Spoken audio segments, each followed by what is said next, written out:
Early rock and roll pioneer Gene Vincent released his song Say Mama in 1958. If you don't know Gene Vincent, you may be familiar with his biggest hit, which was Bebop-A-Lula. It reached number 16 on the charts in 1956. Bebop-A-Lula, she's my baby. I'm told Say Mama was popular in the UK and Europe, but apparently not enough to chart. However, it has been covered at least 51 times, including 3 versions in French. I've put a link in the description to the list of all the cover versions. But the saxophone solo itself is a great example of how to construct a solo in this genre, so it's worth looking at. I'd like to thank Angela Allen in the UK for requesting a transcription of this song. My transcription can be found on my website along with a practice track.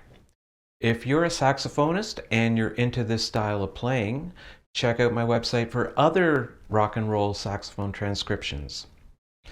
The transcriptions are free, but donations are welcome too. If you have a suggestion for a saxophone transcription, let me know in the comments. Also, please like and subscribe if you like these videos. I had to do some digging to find out who played saxophone on Say Mama. I'm 99% sure that the saxophone player is Jackie Kelso. Jackie Kelso was a jazz musician who did crossover work on rock and roll sessions in the 1950s. Kelso was active mainly between the 1940s and the 1980s, but he continued to work after his retirement in 1984. According to Kelso's Wikipedia page, he was a member of Gene Vincent's backup band, the Blue Caps. There is also a baritone sax on the track, so there had to have been a second saxophonist on the session. The poor bari player seems to have been lost to history. I don't think Kelso overdubbed the bari part because it was common practice in the 1950s to record live off the floor without overdubs. As evidence, listen to the producer on the session motivating the musicians. Have a ball. This is it. Take 8.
The main sax riff is only 4 notes long. It outlines each chord of the 12-bar blues progression. The riff is constructed of 2 short notes which are followed by a slur from the 6th degree to the 5th degree. On the B chord, which is also the 1 or the tonic chord, the sax plays B, B, G sharp, F sharp.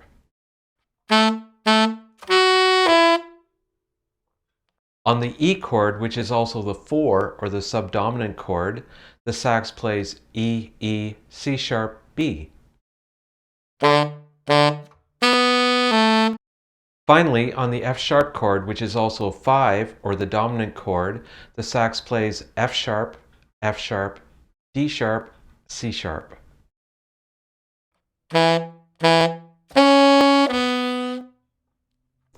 The difficulties in playing this riff is the speed, the leaps, the remote key, and breathing.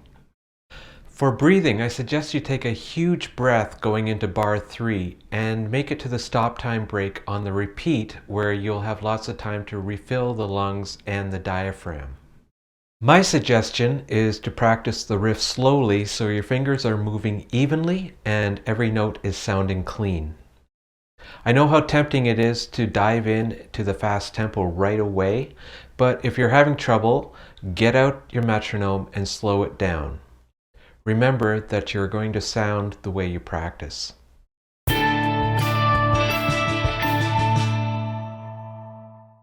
After two choruses of the saxophone playing rhythm behind Gene Vincent, Jackie Kelso launches into his solo. He definitely put some thought into the construction of his solo. He uses 3 ideas. I'm going to highlight each one so you can see why his solo is cohesive as well as exciting. Before you know it, the solo's over and the singer comes back in. The first idea is this motive. It's played twice in a row. The quarter note triplet rhythm may be difficult for some. If you're having trouble with the rhythm, I suggest you go to the source recording and try singing along with the sax until you get it.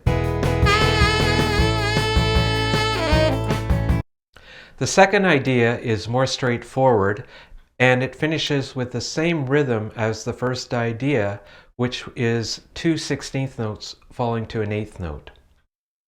Technically, it doesn't have the grace note like the first idea does, but it still has a similar rhythm, and I don't want to split hairs. This idea is also stated twice. Now something interesting happens. The first idea returns, slightly modified to finish up the second line of the solo.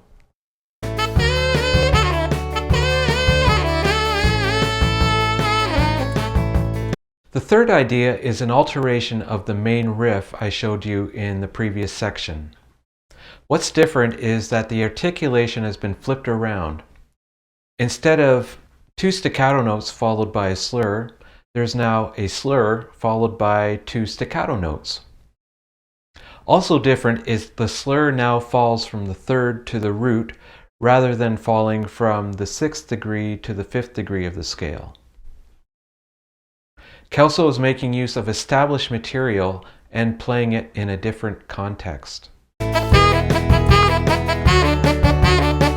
The solo ends with a short reference to the first idea, even though it's a little bit disguised, and falls an octave to the root to finish the solo.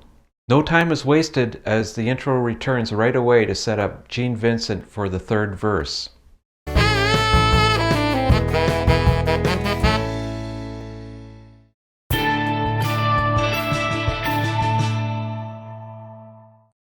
If you don't know your pentatonic scales, you can supplement this transcription by getting to know them in B, E, and F sharp. Here is how they are written in 1 octave. First, B major pentatonic.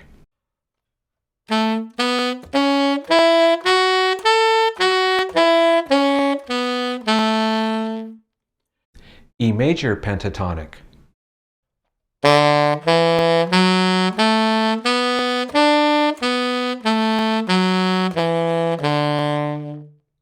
And F sharp major pentatonic.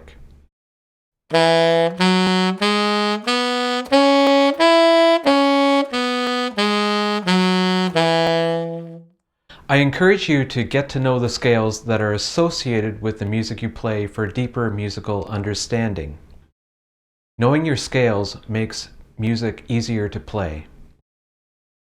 The key of B major is a rather remote key for saxophonists who haven't played a lot of rock and roll.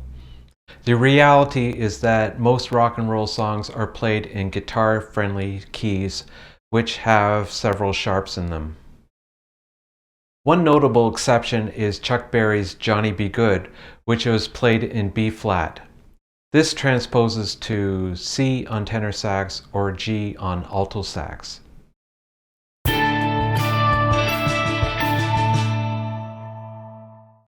Say Mama is reminiscent of 2 other great songs of the 1950s, Jerry Lee Lewis's Great Balls of Fire and Little Richard's Lucille. Both songs were released in 1957, 1 year before Say Mama was recorded. I'm not accusing anyone of plagiarism. It's normal for songs to be inspirations for new songs, either in individual elements or overall style. The similarity with Great Balls of Fire is with the famous lead-in followed by a stop time break. You shake my nerves and you rattle my brain. Too much love drives a man insane. The difference is that Lewis goes on to use a different chord progression, and Vincent only used the famous run into the first and third bar. Say, mama, can I go out tonight? Say, mama. The similarity with Lucille is the driving sax riff. The sax riff in Lucille is 1 bar long, while the sax riff in Say Mama is only half a bar long. I've changed the key of the Lucille riff from D to B so you can compare the two easier.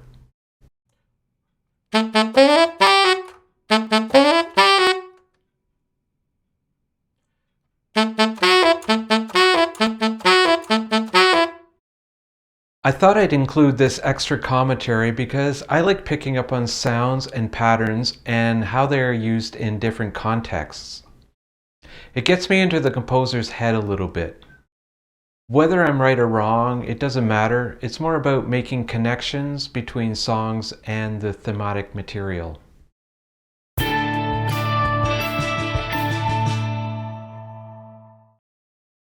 I'd like to thank Angela Allen once again for suggesting today's topic. Also, thanks so much to those who have supported me with donations for the lesson materials I provide on my website. I'd also like to welcome new subscribers as the channel continues to grow organically. When I made this video, there were 294 subscribers. I'd also like to thank those who have reached out to me with questions, suggestions, and kind comments. Happy practicing!